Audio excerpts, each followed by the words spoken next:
Viewers, मैं हूँ दुआ और वेलकम करती हूँ आपको अपने यूट्यूब चैनल दुआ गार्डनिंग में। एक पौधे से कई पौधे बनाना यानी कि प्लांट प्रोपगेशन के कई तरीके होते हैं।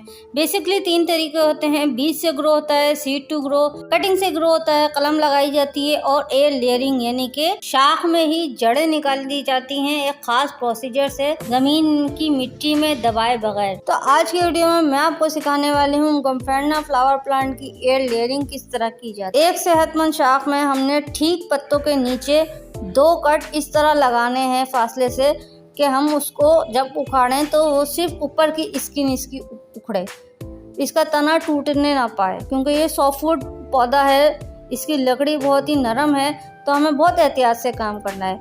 इसके अलावा इसमें एक लहसुन को हमने रगड़ देना है, जहाँ से हमने इसको कट लगाया है, जहाँ से हमने इसका कवर उतारा है। दोस्तों, हमने अपनी शाख में जहाँ से कट लगाया है और जहाँ पे इसको लहसुन को रगड़ा है इसकी शाख में, वहीं पे हमने नारियल का ब्राउन वाला जो छिलका होता है उसको हमने लेके और वहाँ पे इस तरह इसको फिट कर देना है।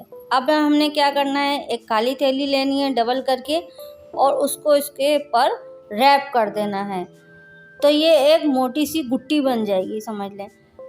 अब इसमें हमने ऊपर से और नीचे से थैली से, जो सिंपल प्लास्टिक की थैली होती है, उसको बारीक बारीक इस तरह काट लें और इस तरह इसमें गिरा बांधे कि ऊपर से भी कोई भी किसी किस्म का बारिश का या पानी, या हम भी जो पानी डालते हैं वो ना जाए, और नीचे से भी कोई, मतलब एयर टाइट हो जाइए। जहाँ से हमने पौधे को कट लगाया है शाख को, वहाँ से हमने इसमें एयर टाइट कर देना। 15 से 20 दिन बाद हमने अपनी सारी एयर लेयरिंग को कट करके उसका रिजल्ट देखना है कि क्या रिजल्ट आया है। तो मैं आपको इस वीडियो में इसका रिजल्ट भी दिखाऊंगी। एयर लेयरिंग हमारी सक्सेसफुल हो चुकी है। अब बात करते हैं रिजल्ट की। तो आप देख सकते हैं कि हमारा क्या रिजल्ट आया।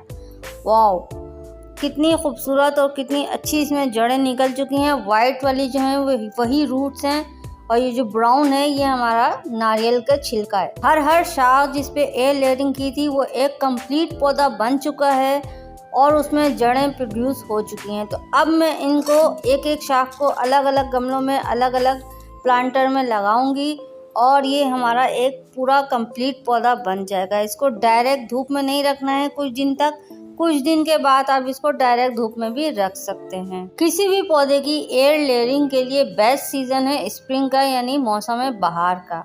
अगर आप मौसम बहार में नहीं कर पाते तो जो बारिशों का मौसम होता है उसमें भी ह्यूमिडिटी लेवल काफ़ी ज़्यादा होता है, यानी हवा में नमी का तनासुब काफ़ी ज़्यादा होता है, तो उसमें भी आप एयर लेयरिंग कर सकते हैं।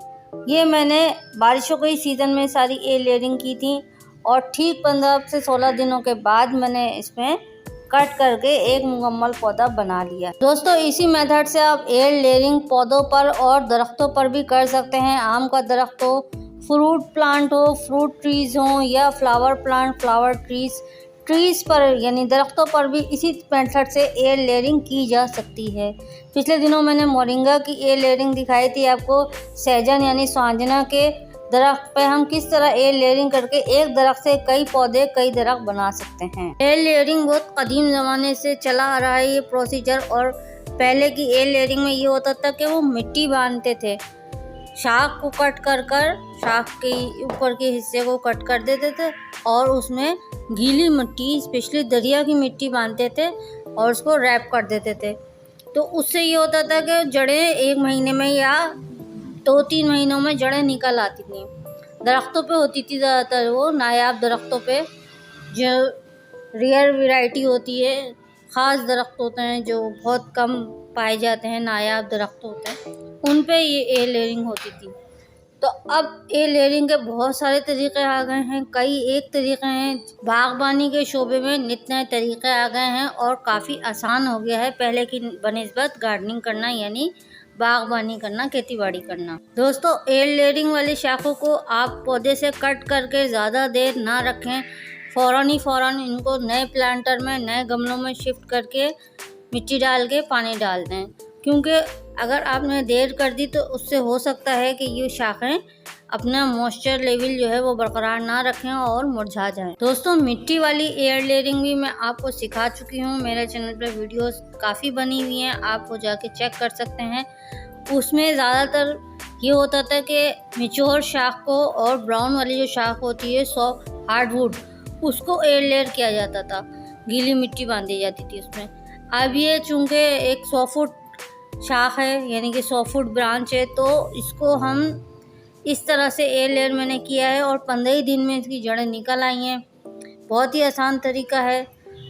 और नारियल के छिलके को मैंने इसलिए प्रेफर किया है क्योंकि वो मॉइस्चर को काफ़ी दिन तक होल्ड करके रखता है। और मिट्टी नहीं बांधी है मैंने। मिट्टी में होता ये था, मिट्टी खुश्क हो जाती थी ड्राई वेदर में। ज़्यादातर बड़े पौधों में तो ये होता है कि मिट्टी बहुत जल्दी खुश्क हो जाती है। मिट्टी की बात की जाए तो इसको मैंने सिंपल बालू मिट्टी में लगाया है। इसमें किसी किस्म की कोई फर्टिलाइज़र अभी नहीं दिया है। प्लांटर में आप नई एयर लेयरिंग वाली शाखें लगाने के बाद 1 महीने के बाद खाद दें, उससे पहले ना दें। थोड़े दिन तक धूप से दूर रखें और फिर ये फुल सन लाइट को पसंद करता है, फुल सन में रख सकते हैं आप। इसके अलावा इसमें एक कीड़ा लगता है, उसको कहते हैं मिलीबग्स, वाइट कलर का होता है छोटा सा। वो सकिंग पैड्स होता है, यानी कि वो इसकी जो शाखों की जो नमी है वो चूसता रहता है और उसको पौधे को डैमेज कर देता है। तो उससे बचाव के लिए लहसुन और प्याज के छिलके का जो पानी है, जिसका मैंने वीडियो भी बनाई हुई है, वो बेस्ट है। हफ्ते में 1 बार आप स्प्रे कर दें और बस अपने प्लांट से हर किस्म के कीड़े मकोड़े छोटे बड़े आप बेफिक्र हो जाएं। वाटर रिक्वायरमेंट की बात की जाए तो इसको आप लिमिटेड पानी दें। जब तक इसके ऊपर की मिट्टी खुश्क ना नज़र आए, जब तक आप इसको पानी ना लगाएं, क्योंकि ज़्यादा पानी में ये गल जाता है। 100 फुट प्लांट है, आपको तो पता ही है, तो इस वजह से इसको पानी आप एहतियात से दें। बहुत आसान हार्डी प्लांट है, एक दफ़ा अपने घर में लगा लें, इसको बड़े गमले में शिफ्ट कर दें तो ये आपको साला साल फूल देता रहेगा। इसके फूल खुश्क होकर नीचे मिट्टी में गिर जाते हैं, उसी में सीड्स होते हैं और फिर नए पौधे खुद ब खुद बन जाते हैं। तो इसी तरह की मज़ेदार वीडियोस के लिए देखते रहिए Dua gardening. Thanks for watching, take care.